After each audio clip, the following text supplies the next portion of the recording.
আসসালামু আলাইকুম আরহামতুল্লাহি আবরাকাতুহু। মানুষের পরকালের বুঝ কম। এখনকার মানুষ দুনিয়ার বুঝ বেশি।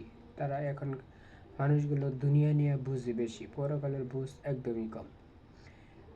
যেমন পরকালের জন্য কোনো মানুষ এখন এক মুহূর্ত চিন্তা করে না যে কেমন হবে, দিন দিন কেমন যাবে, বা সামনের দিনগুলো কেমন চলতে হবে।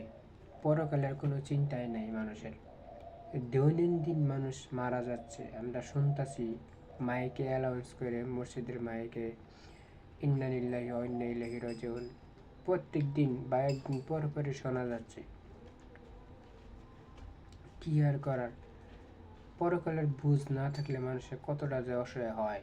দেখা গেছে এখানে এই দুনিয়াতে মানুষের টাকার উপর নির্ভর করে দুনিয়ার ভিতরে চলতেছে, ক্ষমতা দেখাইতেছে, বা অনেক কিছু কথা সাহসের সাথে চলতেছে, টাকা পয়সা আছে, হয়তো মনে ভাবতেছে যে টাকা পয়সা বেশি হলে যে আমাদের কিছুই হবে না, বা অত কোনো টেনশন থাকে না, মানে এমন কোনো টেনশনই করে না, যে এমনভাবে চলে মনে হয় সে আর কোনোদিন মৃত্যুবরণ করবে না টাকা পয়সা থাকলে।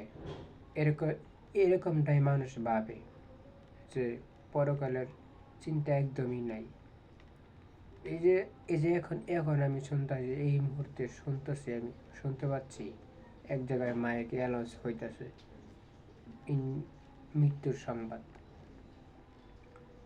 মানুষের পরকালে বুঝ না থাকলে কত ধরনের অপহরণ করে, কত ধরনের অকর্ম করে, তার হিসাব নাই। নিজের পিতামাতাকে দেখতে পারে না, নিজে অসচ্ছল কাজ করে, নিজে অসৎভাবে চলে। পরকালের বুঝ না থাকলে মানুষের দুনিয়ার চাকচিক আর দুনিয়ার চমৎকার দেখে মানুষের যেন মন ভরে, মানে মনের মতন ভালো লাগে দুনিয়া, এটাই মানুষের বেশি বোঝে।